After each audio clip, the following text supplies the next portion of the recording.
Hey, we're Bird Calls and welcome back to the channel. I'm Akea And Amrisha. and we are back at it. We're doing something special today. We're reacting to Bridgerton season 4. I guess the official trailer. I feel we've No, it's so funny.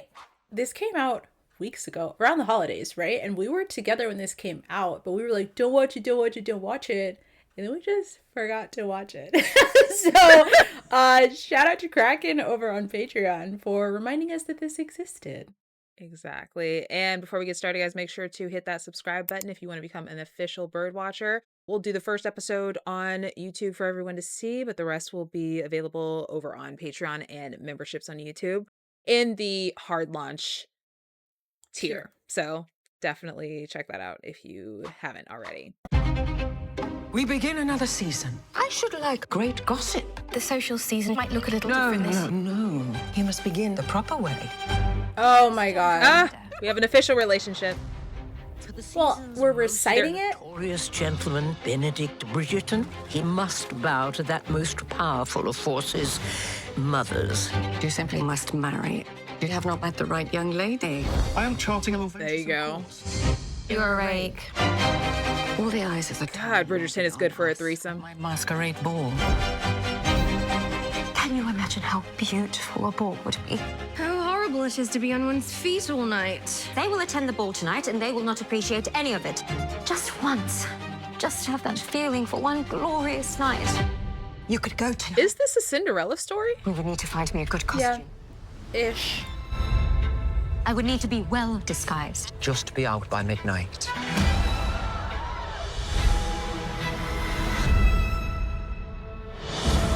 I cannot dance. A lady who cannot dance. You're quite the teacher. You are perhaps the most intriguing person I've ever met. Not the clock strikes 12. Okay. Oh, and the glove as well. What? The mask. Anything can happen. We must find the owner of this glove. You sound as if you have been made a new man. What if he's looking for you? He does not want to find me. He wants to find the lady in the silver gown, and she is not real. Mr. Bridgerton. Do we know one another? With a little imagination, the impossible seems possible. It is all very well to dream, but Benedict, life is meant to be lived. Francesca and her husband are back. Love that. And I'm trying to figure out why they're there. Oh, they're not supposed to be. And you had the nerve to tell me that it's not a Cinderella story? That literally looked like a Cinderella story. I didn't say it wasn't. I said ish. No, but I mean, like, you hesitated. That seems straight up Cinderella. The reason I hesitated is because I only know the books, right? They've made the glove left behind. Yes. Bridgerton version.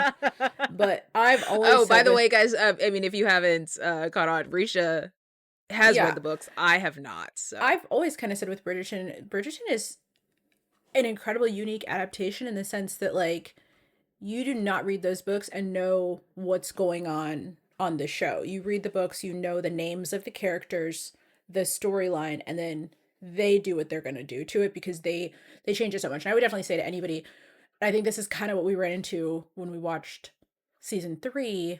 People had, like, fallen in love with the characters from the book, and it just didn't translate in the same way in the show. So I love Sophie's one of my favorite characters in the book. So we'll see how it goes in this season. She seems incredible. I think the biggest thing I'm wondering with season 4 of Bridgerton, how much do I care about Benedict? I don't know. look, their job, which I said the same thing in season 3 because I, was already like, I don't even know how I feel about Colin. Like, I really didn't know. Right. It's up to them to get me there. And Right, because they did it with Anthony. That's the biggest definitely with Benedict, because Benedict has just been such aloof character, like, for the past 3 seasons. Yes. So if you're going to bring him to the forefront, do it well. And we'll, I love a Cinderella story, so it'll thrive. But if you don't do it well, then ooh. I'm really interested in the books too. Sophie ends up working at the Bridgerton house.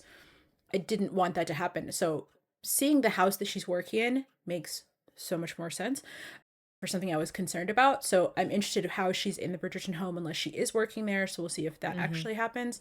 But I agree. They made everyone fall in love with Anthony. So it can be done. I think right now what my concern is it did not happen with Colin. So I'm like, I don't know. Like we're going to find out. And then we're also going to see, I think in season 4, if they get to be the primary story. That trailer made them seem like the primary story. Very true, which was an issue in season 3. So For maybe sure. they have learned. Maybe they've learned. Which I think would be great for us starting to like Benedict, because I think that was part of the issue with Colin is like in season 3, the writers didn't like Colin. You know what I mean? So like I'm interested, do the writers like Benedict, which I will be exciting. So the trailer made me more excited, I think, than any of the teasers that we've seen. No, very cute. The Francesca thing is really interesting too. The reason I'm talking about that is that Francesca in the books is gone. You know what I mean? And she is married and she's having this I don't want to say too much. I feel like people have probably looked into this, but either way, she's gone. So it is interesting, and it's clear, again, the same way the writers did not like Colin, the writers clearly love Francesca's story. So I'm excited about it because I love Francesca's story. But I guess my question for you, do you know, when did they start filming season 4? Was it after season 3 came out? I have no idea. I'm sure. I'm just wondering if the fact that I do feel as if they were a popular part of season 3. So maybe for me, they were absolutely. And for me as well. For me as well. So I don't know if that was, but that's why I say, and we're not going to get too into this before I upset people about season 3 again, but proving why we're on Patreon and memberships. One of the biggest issues with season 3, in my opinion, is that I was getting excited every time Francesca came on because her story was more interesting. That was weird. That should not have been the case, but it was the case. So does it make sense for her to be back because people loved the story? Yes. Does it make sense for the story? Not really. And I only say that too because the next one should be Eloise, not Francesca. So like the timeline of this is really interesting as well. Speaking of Eloise, one of the things that Benedict did do really well in the seasons that we've seen, his scenes with Eloise have always been great. Really, yes. Always been top tier. In fact, I think those have probably been one of the more popular parts of Bridgerton is their scenes together. So, which gives me hope for interactions that are more grounded and real. So I'm hoping because we've seen that with another character that we can see him and Sophie and actually be interested in too. Because I have not cared about any of Benedict's other interests at all. Did we see Eloise in that trailer? We saw her with Penelope calling him a rake. But wasn't she supposed to be traveling? Actually, that is my question. Wasn't she supposed to be traveling? Her and Francesca were traveling. Yeah. So yeah, that doesn't really make sense. But okay. I mean, they came back. They came back. The masquerade party is a big deal. So I'm not surprised they came back. They came back for the season, I'm sure. Okay. But I just don't. So Eloise came back for the season, makes sense. Francesca coming back for the season as a married woman makes no sense. We'll see how they justify it, but we know that makes no sense. Like, it doesn't make any sense. The same way it makes no sense that Kate and Anthony aren't there for the season because Kate is supposed to be running this house now, but don't get me started. Okay. All right. Thank you so much for watching this trailer with us. Again, guys, we will be watching the first episode for everyone to enjoy on YouTube, memberships, and Patreon, but the rest will be only on Patreon and memberships in the hard launch tier specifically. So like, share, and subscribe if you'd like to become an official bird watcher. We'll see you in the next one. Bye. Or bird calls. That's what we do.